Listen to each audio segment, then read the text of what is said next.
Can I just start off today by commending you all for the way you have navigated everything this semester as things continue to open up, and mitigations and protocol, they still vary from state to state, but I just want to say thanks for the way that you have managed yourself and navigated this whole year. It's really been amazing to watch, and so I want to say thank you. Thank you for the role that you've played in helping us stay here. I have friends who just had twin boys. They're almost a year old. But one of the things that's pretty easy to do when you wear a mask is play peekaboo. And I don't know what it is about babies, but they love playing peekaboo. Have you ever played peekaboo with a baby or a toddler? I mean, sure you have. If you've been around a baby, you've played peekaboo, right? And I mean, you're not trying to scare them, but they'll giggle and they'll laugh and they'll play as long as you will play with them, right? I mean, you could play for 2 minutes or 2 hours, and every single time, peekaboo, they'll giggle. When they see that what you've covered with your hands or covered with a blanket, there's something behind that. It's a reality, right? I don't know that we ever really get away from peekaboo or surprise. I mean, it kind of morphs into games as you get older, where I have 2 grandsons that love to freak each other out. So they'll stand around the corner in a hallway, and when one walks down the hallway, the other will go, ah! And they jump and they scream, or you're hiding behind something and you go, surprise! I mean, like a surprise birthday party maybe, and the person freaks out, and it's an emotional response. It's kind of the same feeling you get with peekaboo, except maybe a little grown up, right? Well, I think that's the same fascination. I don't have any scientific evidence for this, right? But I think it's the same fascination that we have with horror flicks, right? I mean, like Freddy Krueger coming out of the ceiling, right? Or Michael Myers walking into a bedroom during the scene, and you're hiding in a closet like this one with slats, and you can see him walking through the bedroom, and you're watching through the slat with the person who's in there wondering, will they look in there? Will they find me? Will they know I'm there? Well, all the while I'm wondering, well, why did you turn the lights on when you went into the house? I mean, come on, who does that? Who goes into a basement and leaves the lights off? I certainly don't, but you're in the closet watching him walk through the room, and then amazingly, he leaves. But you watch a scene like that and it sends chills up and down your spine. You're waiting for the startling moment, like when he does walk up behind somebody and you know what I'm saying? Maybe those movies are dating me, but you probably have your own list of movies that are scary.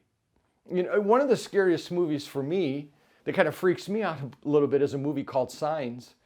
It's an old M. Night Shyamalan movie, and it's scary because you don't really ever see what it is that's scaring you, right?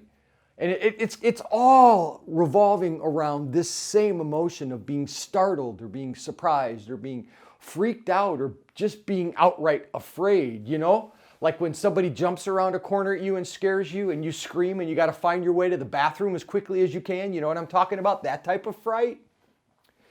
If you've ever felt that before, that adrenaline rush or just the fear and the emotion that rises up with that, I think you understand exactly what the disciples felt with their first encounters with Jesus after his resurrection. So, as a part of my practice every year, I'm continuing to read through the Gospels, and the readings are through these narratives that happen after the resurrection. So in Luke 24, you have the resurrection scene, and then you have this amazing conversation that Jesus has on the Emmaus Road with these 2 followers of Jesus, describing to Jesus what had happened to Jesus without recognizing they were walking with Jesus.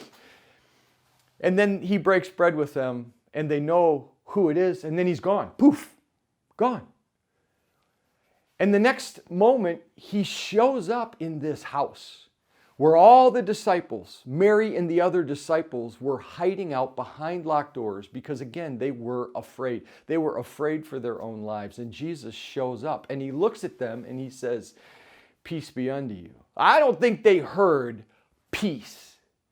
I think it was like somebody jumped in the hallway around a corner at them, because it says they were amazed and terrified because they thought they were seeing a ghost. They thought they were having a paranormal experience with Jesus in the room.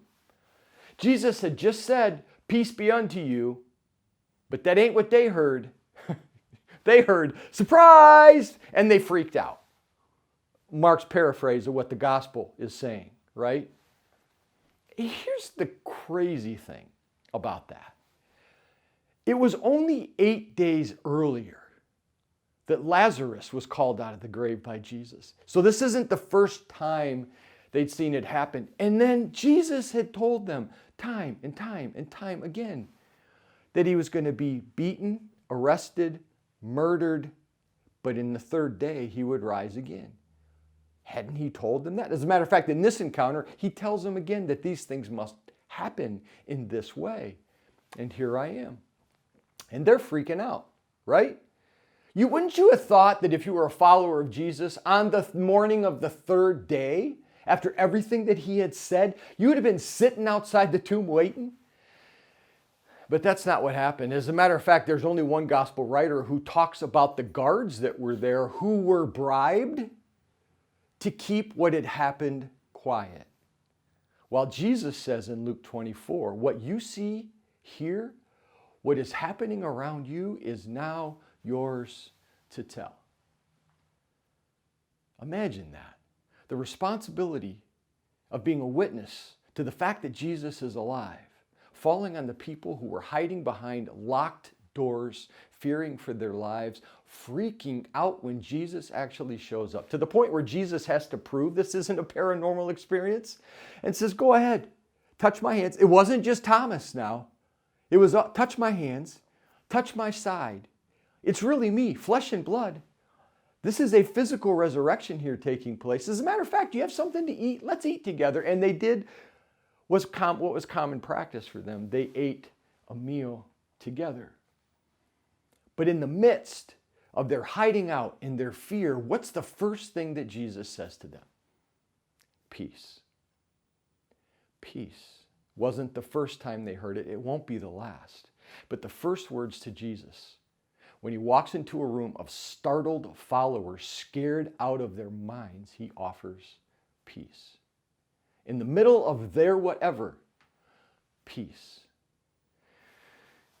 Well, this honestly has caused me to reflect on this past year.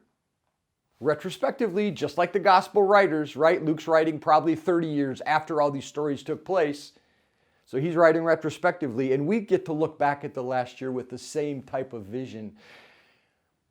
This rear view mirror vision that is 2020, and look at the times that we have been shocked and scared and fearful and startled, but can see even in those moments, maybe especially in those moments, that Jesus has come close to us and said, "Peace.